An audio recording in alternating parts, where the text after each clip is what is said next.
had a friend, Nick Rockefeller, okay, who was one of the Rockefeller family, and he, when I was running for governor in Nevada, he came to me, introduced himself to me through an attorney, and we became friends. We started talking about things, and I learned an awful lot from Mr. Rockefeller. And one of the things that we used to talk about was the ultimate plan of the banking industry, what they wanted to accomplish. The ultimate goal that these people have in mind is the goal to create a one world government run by the banking industry, run by the bankers, you know. And I used to say to him, what's the point of all this? You have all the money in the world you need, you have all the power you need, what's the point? You know, what's the end goal? And he said the end goal is to get everybody chipped, to control the whole society. This is the microchip that could one day be implanted under the skin of every single American.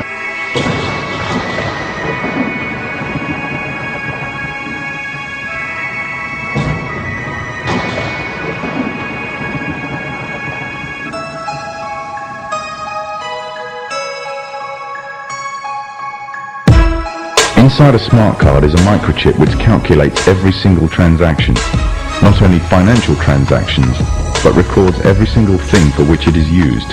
It can serve as a credit card, a building society passbook, library card, travel card, phone card, and quite possibly an identity card. Although an identity card would reveal much detail, it would not be able to locate any one person precisely at any given instant time. This would require some sort of tracking device that could be put on and detected wherever that person may be on the globe. The tracking device would be an all-purpose microchipped identification device or an electronic implant placed under the skin. These implants could then send off a signal which could then be picked up by satellite in low Earth orbit, locating and identifying the subject. Although this may sound like the works of fiction, it is, however, already well on its way to becoming reality. A young man by the name of Emil Grafstrup and Jennifer Tomlin, they are dating, have total access to each other's homes, cars, and computers. And they have that access by way of matching electronic microchips that are implanted under their skin. Before we get to this, what this actual chip looks like, Emil, I want you to give me some demonstration. We have some videotape here of what you can do with this. Yeah, you can a little bit. You can kind of see it just underneath the skin there. I suppose there will be a lot of future applications. Maybe we'll all have one of these under our skins in time. This guy has a computer chip literally implanted under his skin, and he asked for it. He wanted it. It's called a radio frequency identification device, or RFID. Why did he do it? Why did he do this? Well, I had a lot of reasons for doing the implant, but the most appealing reason for doing it was simple convenience in my life. That if I had this RFID tag, I could start replacing my door locks for electric door locks. I could stop typing my password at the computer, and I would be able to modify custom electronics I build to allow secure access where only I can wipe my hand. To enter the club, all they have to do is offer up an arm to a scanner. And tonight, 21-year-old Ryoni Schutten will be joining the in crowd. I just do it because it's more comfortable. They will bring you drinks and food instead of you going to the bar to get it. But before he can party, Ryoni has a doctor's appointment. He's getting an electronic chip implanted in his arm. It's called radio frequency identification.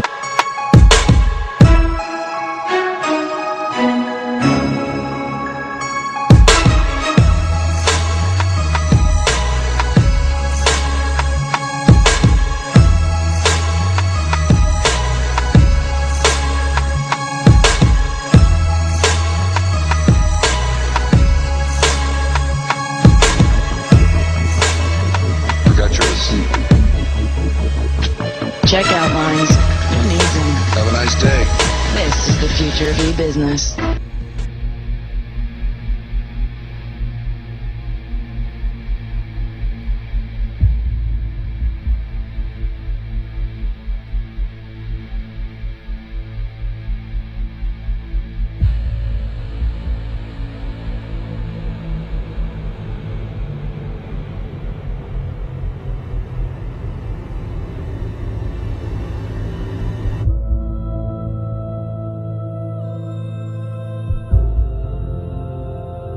the end, there will be a war, and there will be dead people on the ground. Because the moment they want to microchip me, I'm going to take out a gun and shoot at them.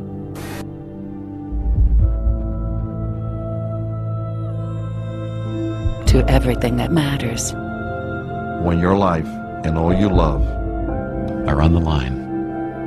HealthLink is always with you when every second counts in the emergency room, providing immediate access to your medical records. Because Bob has trouble remembering all his medications. Because I'm in love with my kids' kids. Because my car lost control while driving. Because now I'm looking out for both of us. Because I have diabetes, but it doesn't have me. Because I spend my life in the ER trying to save yours.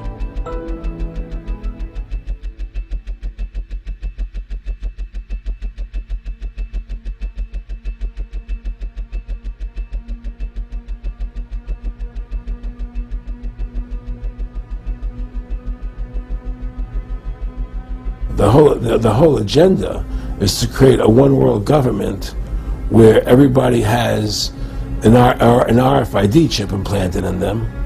All money is to be in those chips, right? There'll be no more cash. And this is given me straight from Rockefeller himself. This is what they want to accomplish. Anytime you have money in your chip, they can take out whatever they want to take out whenever they want to. If they say you owe us this much money in taxes, they just deduct it out of your chip digitally. Total control. Total control. And if you're like me or you, and you're protesting what they're doing, they can just turn off your chip. And you have nothing. You can't buy food. You can't do anything. It's total control of the people. And that chip's connected to a database that has your purchasing records, what you do, what everything. You sell. Everything is in there, you know? And so they want a one world government controlled by them, everybody being chipped, all your money in those chips, and they control the chips, and they control people, and you become a slave, you become a serf to these people. That's their goal, that's their intention.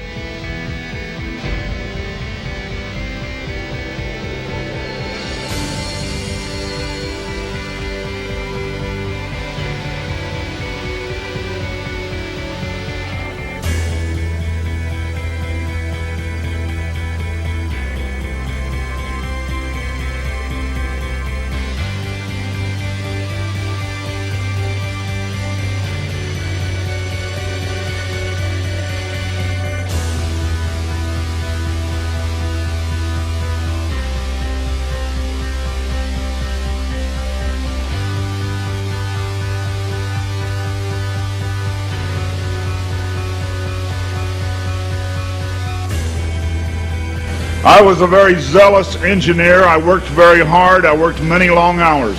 I had been with IBM and now I was with General Electric. In 1966, I was put on a project. I was not alone there. There were 100 people involved in the project. And some men came to us that we were to find out were from the government. They were from the CIA and the FBI. And they asked us to develop a little microchip for identification.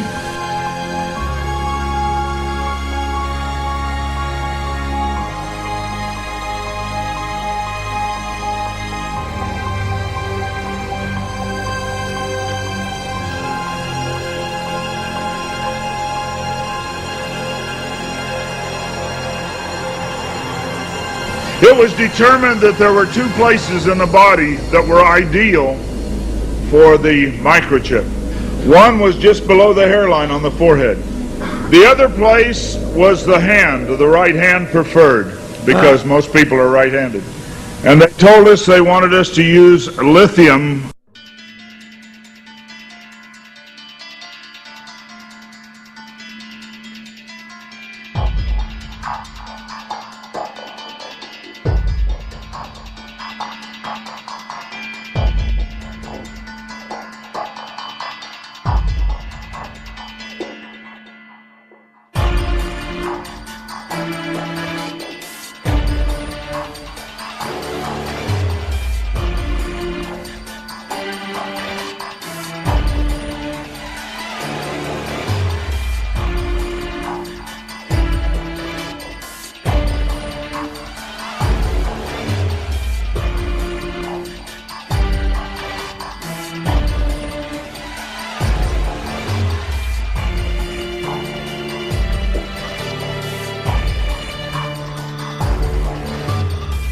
It should take your breath away, but I don't think most people understand what it really means. It means how much money we're printing at the Federal Reserve. How many dollars are we actually pumping into the system for this crisis? Because we had all these wars, and we tried to dogpile on with the Great Society. Well, how are we going to pay for all that? Well, in 1971, Richard Nixon says, why don't we get rid of the gold standard? So that way, we can just print whatever we want. Look how we've devalued our money. This is up until 2000 when we have the Y2K scare. That's why the government put this little spike here. If you see that little spike, goes up because they just dump a lot of cash into it and then they bring it back in, they pull it back in. But it's difficult to pull things back in, especially when you have a horrible event like 9/11. Here's where we were in September last year. But then the Treasury decided we need to start printing more money. This hockey stick should take your breath away. This is devaluing our money. This has never, ever been done by anybody ever before.